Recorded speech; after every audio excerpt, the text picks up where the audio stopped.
Welcome to the Wholesome Healing Collective. Join us on our podcast for a journey into the hearts of healers from all walks of life, diving deep as we explore meaningful conversations that have the power to inspire, empower, and share life-changing wisdom. Through this community, we hope to create a welcoming environment where our listeners leave feeling nurtured and uplifted. We are so delighted you are here. My name is Alyssa. And I'm Renee. Grab a drink, get cozy, and let's dive in. Hello, welcome back to the Wholesome Healing Collective. In today's episode, we're going to be talking about 2023 and what we are kind of laying out for each of us as far as tools and our goals and what we're calling in. Grab a drink and get cozy. I love that.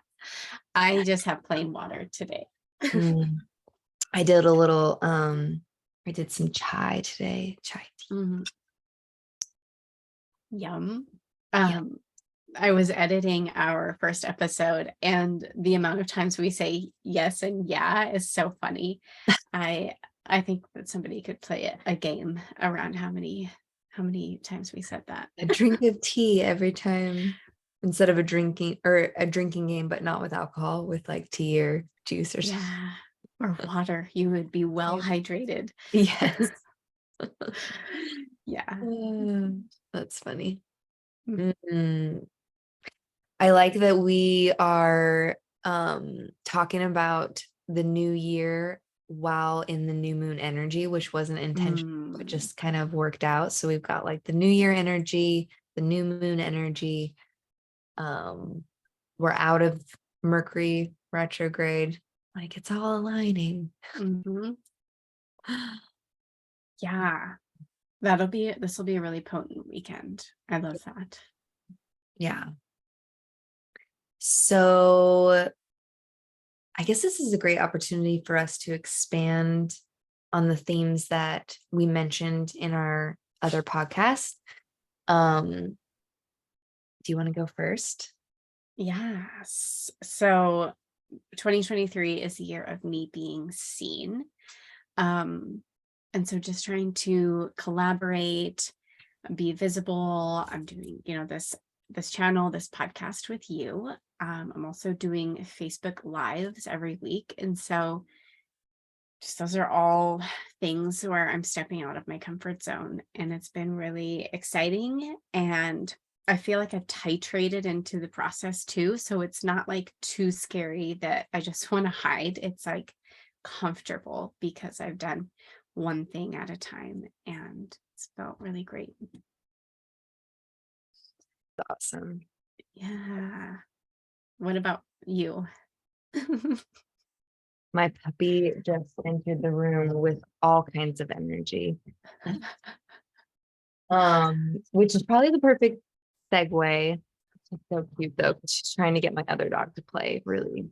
Mm-hmm. But that's one of the things that I am calling in for this year is embracing play and playful energy. So getting a puppy for Christmas was definitely a universe present saying, here you go. You're going to play whether you like it or not. Well, I guess I could avoid it, but then it wouldn't be very fun. So yeah, embracing the play, even in the chaos of the puppy energy. And one of the things that is kind of scary playful. So I'm kind of playing with that energy or that thought of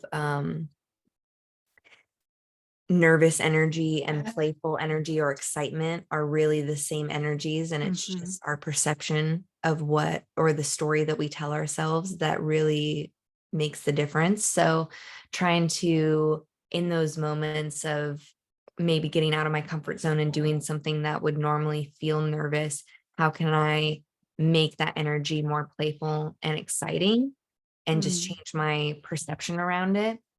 So one of the big things that I want to do is host a retreat this year. And I have no idea what that's going to look like yet, but I am going to retreat next month, kind of as a little R&D experience. It's somewhere in my home state. So that's one of the things that I wanted with at least the first retreat that I host, is I want it to be in Oregon, because surprisingly, as beautiful as the state is, there's not a whole lot of retreat centers, and even outside of retreat centers, there's not a whole lot of retreats being hosted in the forests or in all the beautiful nature that we have. So I really want to do that. And I think that'll be a lot of fun.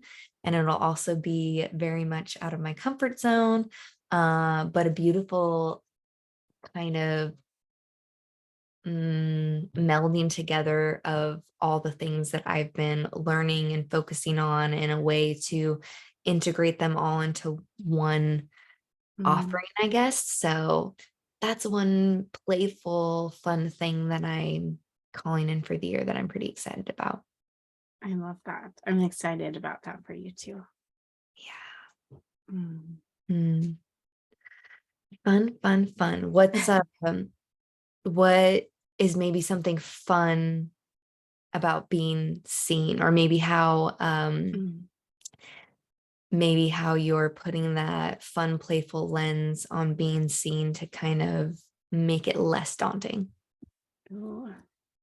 Mm, I'm just trying to surrender to being seen, and like knowing that that's what I have to do in order to continue to grow and evolve. And I say that because in an Akashic record reading I had, she said that I need to take my veil off and I need to be seen.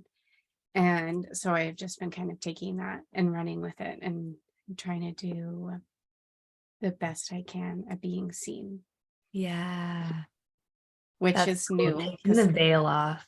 I like that. yeah, it was really cool. She's like, it's not a mask, it's like this veil. And it was so cool to hear her describe that. And I could see it when she was saying it. It was beautiful.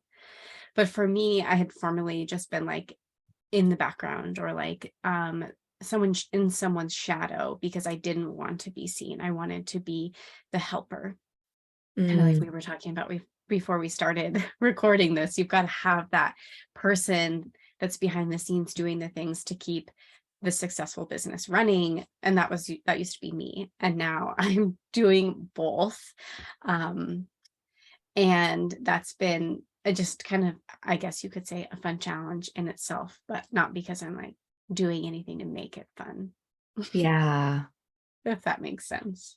that totally makes sense for sure.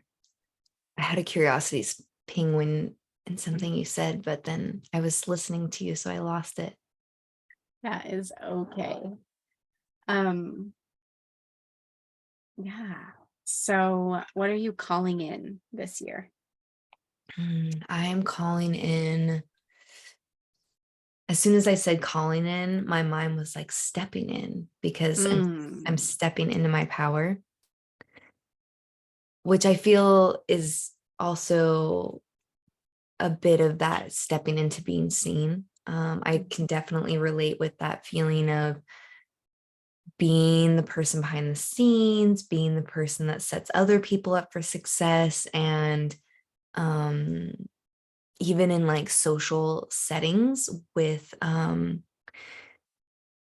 like parties or things, like I like being the host because I can constantly stay busy and mm, constantly be doing something, and then no one thinks it's weird if I'm not talking to them. So there's a part of me that is very intimidated by making small talk and networking and having getting past those initial veils or facades that people just mhm, naturally walk around in the world with, to get underneath who they really are. And the more I let my own walls down, the more I'm able to interact with people on a deeper level.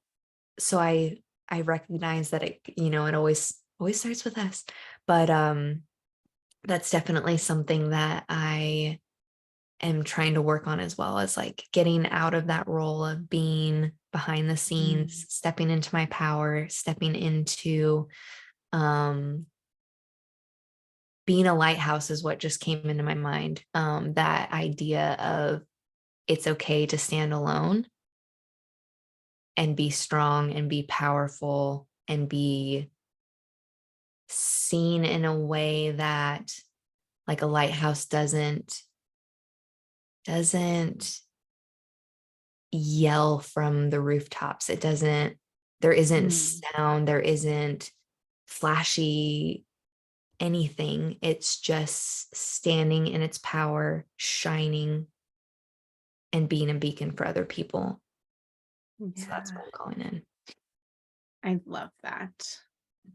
That's so cool. And not a beacon to me, a beacon to the work, because it's not, it's not me. I'm not, I am just a conduit and a vessel for the work that's coming through, and standing in that power and standing as a beacon for that. That's what I mean. I love that addition. Yeah, we had done a coaching session where that visualization had come through, that lighthouse. And it was about standing in like your power and knowing that sometimes we have to be tall and on our own and like, a guide. Yeah. And sometimes standing alone is scary. And I think what came from that coaching session too is there's a part of me that is afraid to be the outsider to some of the social circles that I'm in, and to do things differently and adopt a lifestyle that's different from what is in my current reality around me, and to be okay with that, to be okay with being different, and knowing that it will attract others that maybe also feel the same way, and they're like, oh, hey, there's one over there, there's one that thinks like that, like let's go over there. So yeah. I love that.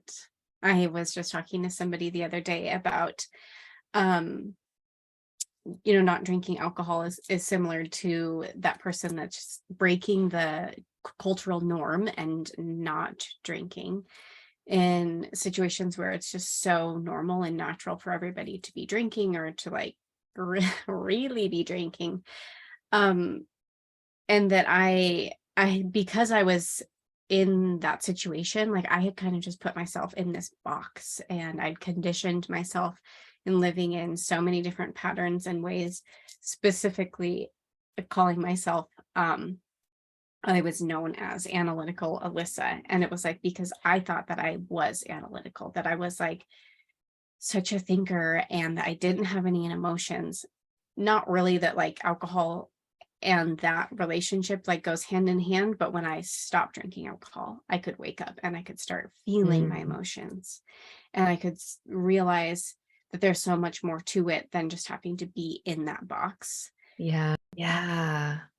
I think that's been such a powerful shift in perspective with the work we've been doing, is peeling back the layer of all these things that we used to hold on as like our identity, like being analytical. I am analytical, instead of I have analytical skills, and my brain as a tool can be analytical. And it's just such a different way of viewing the world. Because when you have that identity, then you view the world through that analytical lens, which is a totally different reality than you knowing it's a tool and viewing it from your authentic self. And yeah, it's so interesting to pull back all those identities and be like, what's left? Who am I really? That's been such a beautiful part of this work. I love that. All those years of, at least for me, I have always been a really sensitive person. So maybe kind of a little bit of the opposite of you, where at one point you thought that I don't have any feelings. And that was probably in a lot of situations, especially in the corporate role. It's like, yeah, this is my superpower Mm-hmm. because I can compartmentalize and I cannot be affected by these things. And I was like the opposite, where I was very affected and didn't always know why. Or when I did know why, I then resented the fact that I was letting something affect me. And so I spent so many years trying to suppress that and trying to be that analytical, like I am Mm-hmm. a workaholic and like I'm trying to separate myself from my emotions. And then come to find out, I'm like, oh crap, I have to feel it all. Okay. But once you stop resisting all the emotions and you actually find the safety to feel them, then it's like, oh, it's not so bad. They actually run their course and then they Mm-hmm. move out of the body, and then I don't have to spend years resisting them. So Yes. quite the full circle experience. Uh The body. yeah, the body keeps score. I just saw someone in TruYou, this juice bar that I go to, that had that book, and I was like, oh, I've heard of that book so many times. I feel like I'm seeing that because I need to read it. I See what think I'm reading are that. you? Is it a blue book? Yes. Okay, yeah. I am reading that. It's going slow. As we were talking about before recording this, I have like 10 books I'm reading right now, and I am just not focusing on any one of them, and it's really annoying. I need to just pick one and finish it, and then pick the other one and finish it, because it's not working. Reading 10 Yeah. at a time. Yeah. I'm just so excited about all of them. Like I don't want to Oh, wait I to know. start I buy another more one. book. I buy books faster than I can read. I actually Hmm. have a little uh cubby back here. I don't know if you can Yeah. see it, but I have 4 cubbies full of books, and 3 of them are all books that I've read. And then one of them is the books that I haven't read. And it's completely Mm, full. And I've told myself, I'm like, I cannot add one more book here until I read a book out of it. So that's I've so got cool. like an Amazon cart right now that I'm like, don't do it. Don't you buy that. Yes, It's so hard. that's awesome. Every podcast I I listen to, or, someone I, take those signs from the universe now that 2 people I know or ran into, that book has popped up. So like, okay, I'll go add it to my list, but don't buy it yet because I need to read some. mhm. Yeah. I bought so many books last year, and because of the programs we were in, I didn't really have time to read them. And so now this year Yeah. needs to be the year that I read through that information and integrate it, and Yeah. we'll see how that goes. Yeah, I remember in like, I want to say it was 2021, I was trying to read a book a month, but they were almost all like fantasy or fiction books. And now here I am, like only reading self-development and spiritual and all these other kinds of books, or like documentary style books, memoirs. Yeah. And so it's like really big flip. Yeah. Feeding the soul. Hmm. Yeah, there's just so much to learn. What's out of the 10 you're reading right now, what's like speaking to you the most, or make like piquing your interest the most?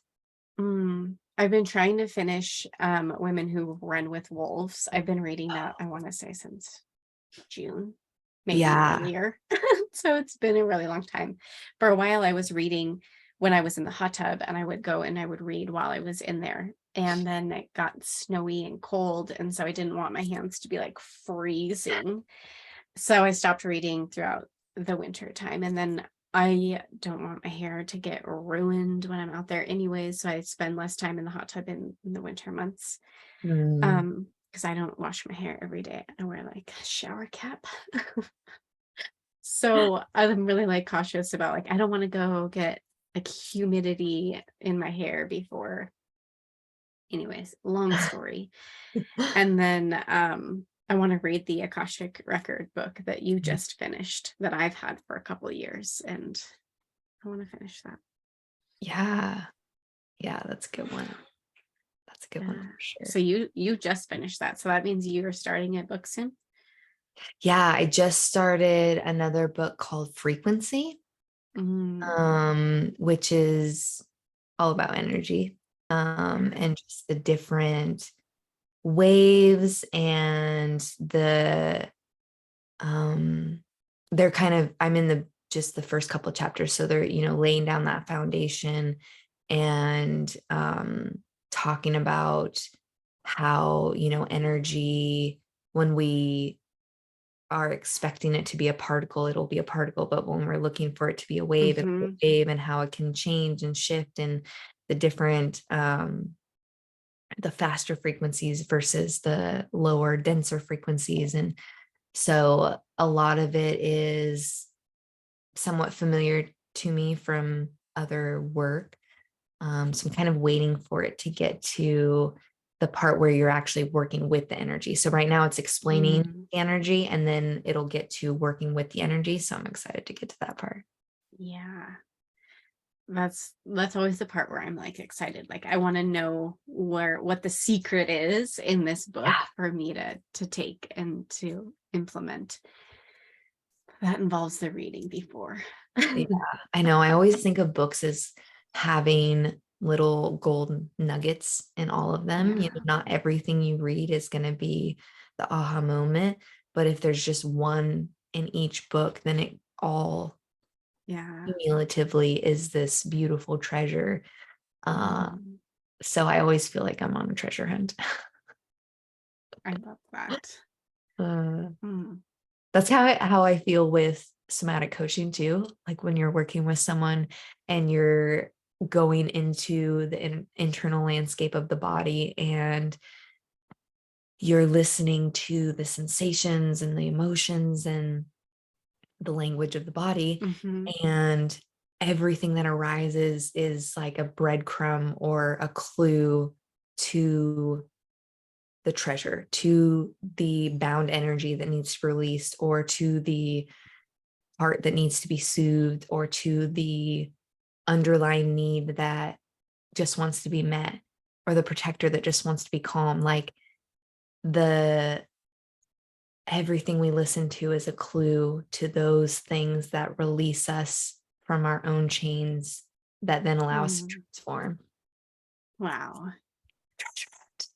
Yes, that's so cool. And getting that little nugget of information from each session is so powerful.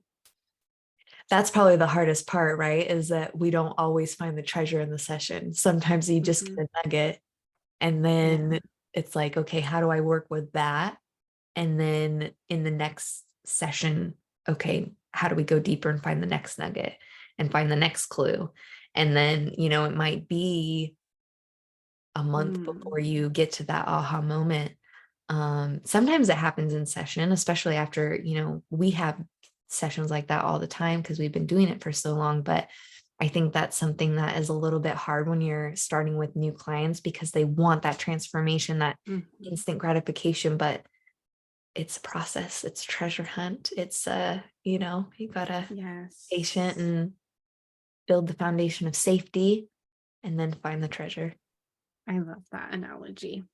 Yeah. What else? 2023.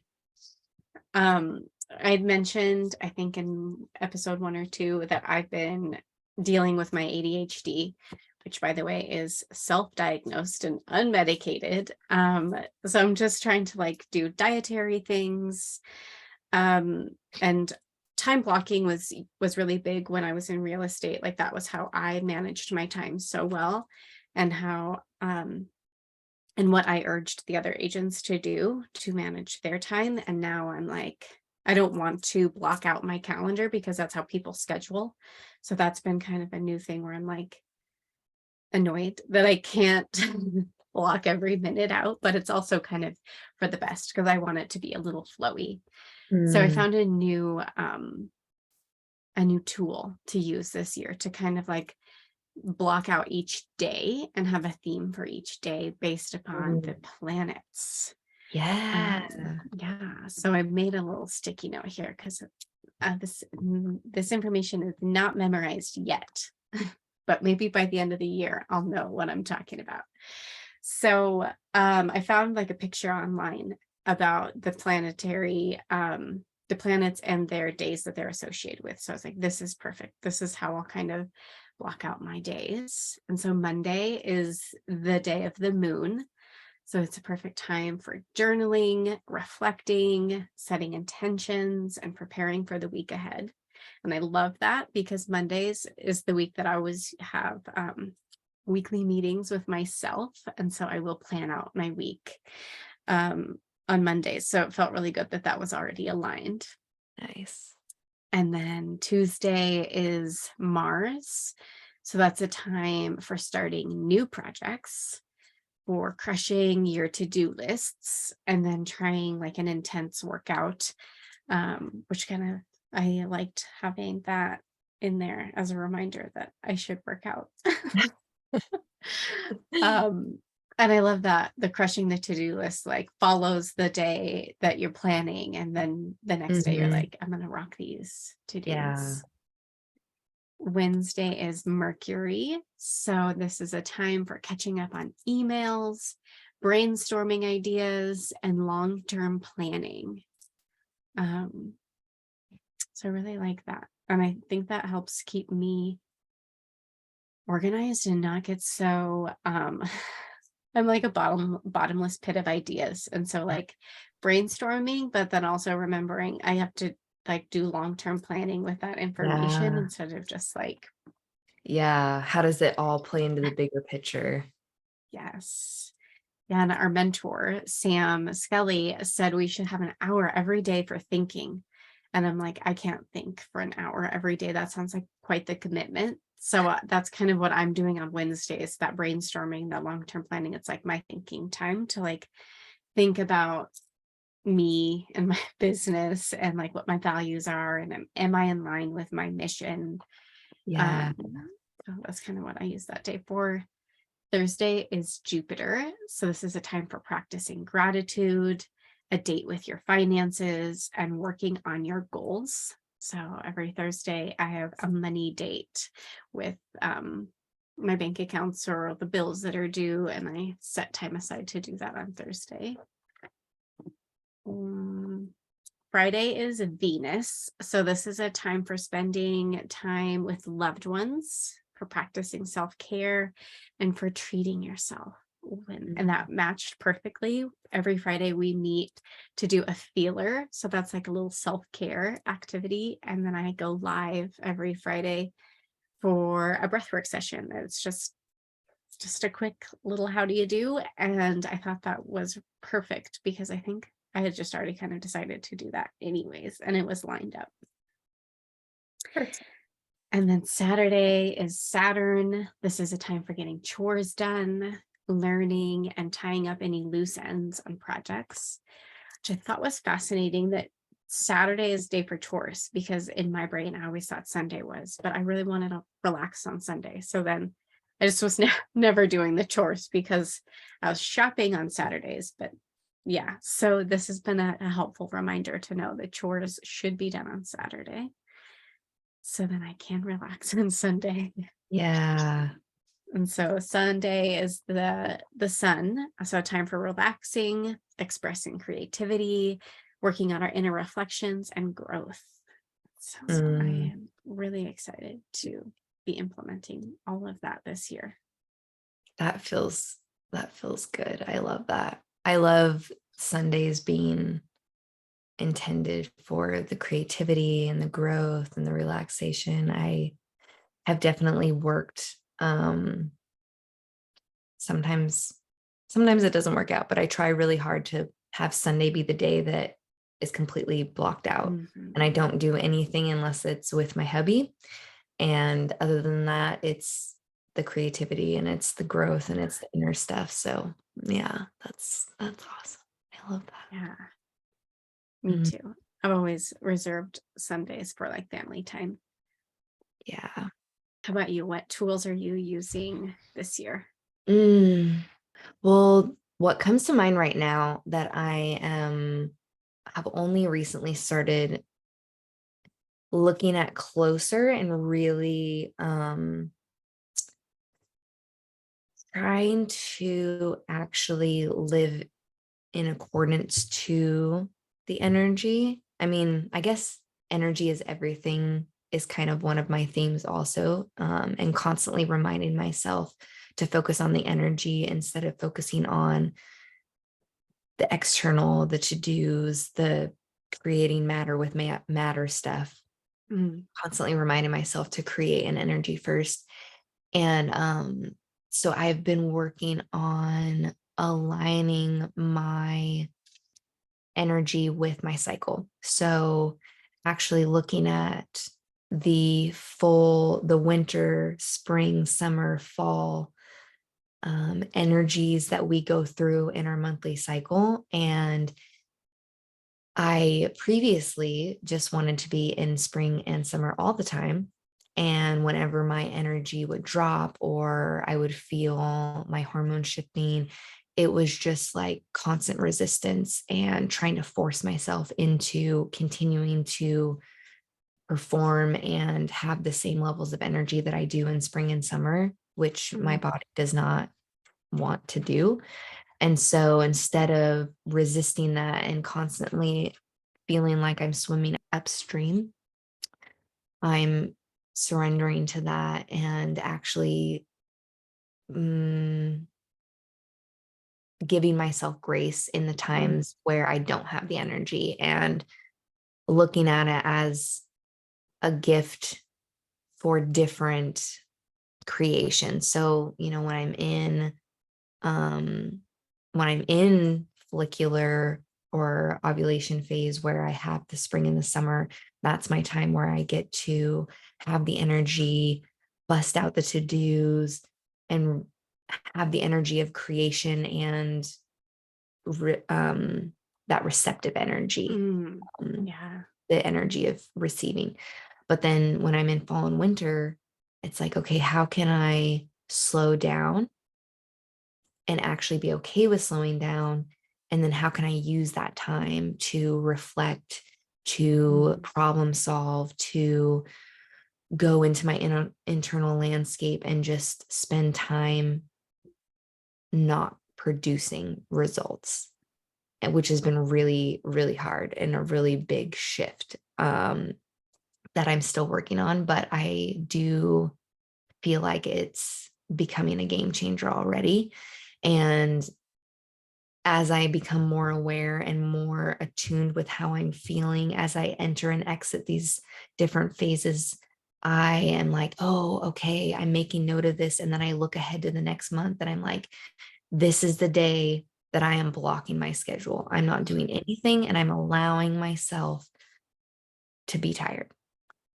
Or like, okay, this is the week where I'm going to have the most energy. So this is when I'm going to offer that new thing, or this is when I'm going to reach out to people and be more interactive and social, because I know that I'm going to have that energy and I know that my energy is going to be open to receiving the energy of others, versus when I'm in winter and it's more hibernation and I just want to be with my own energy and kind of collapse inward in a good way. Yeah. So still playing with it, still learning, but it's been for me a game changer already. So I'm really excited to see how that goes and to just release that resistance that I'm constantly running up against every single month. And I'm excited to see how that surrender will kind of unblock energy in a way. Yeah.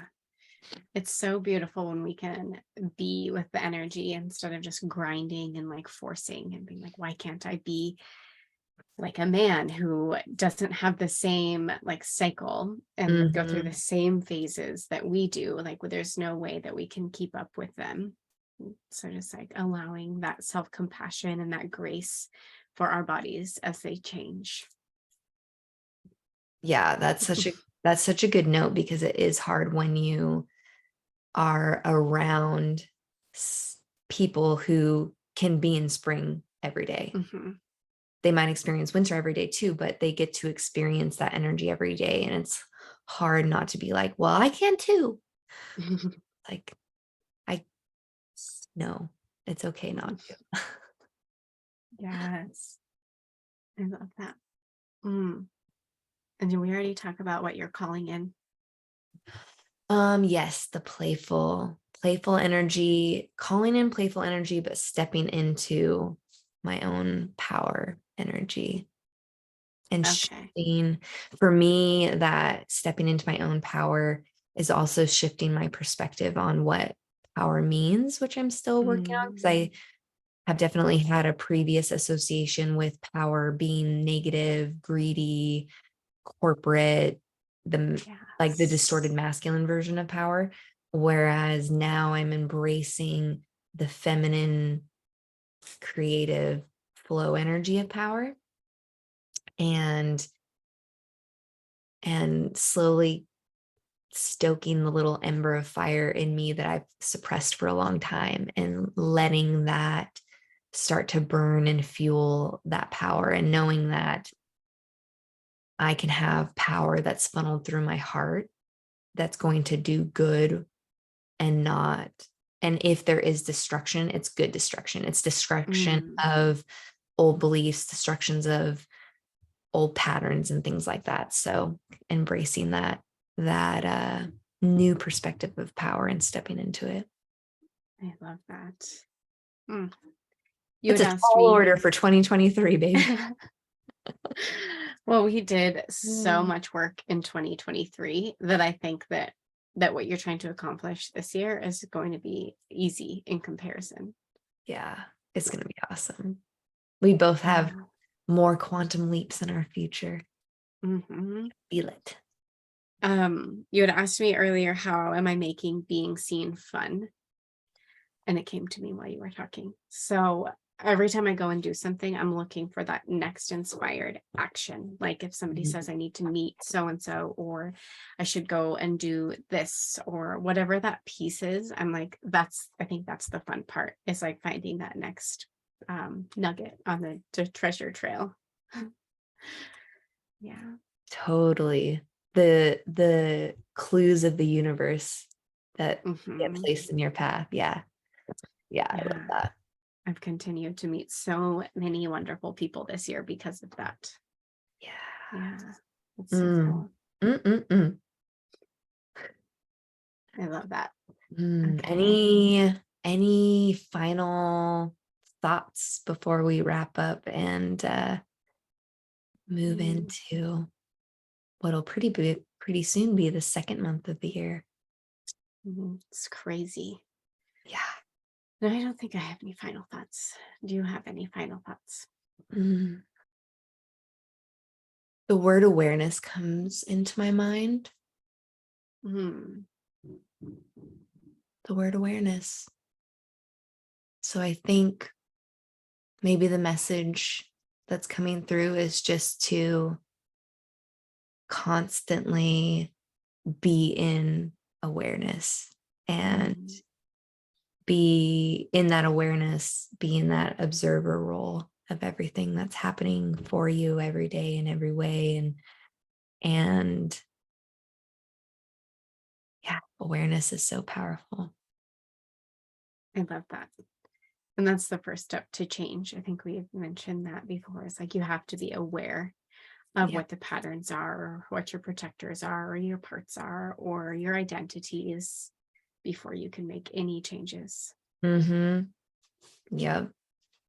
Yeah. Beautiful. Yay. Yeah, well, that wraps that up. Thank you so much for joining us, everybody, and our random conversations. Have a beautiful day.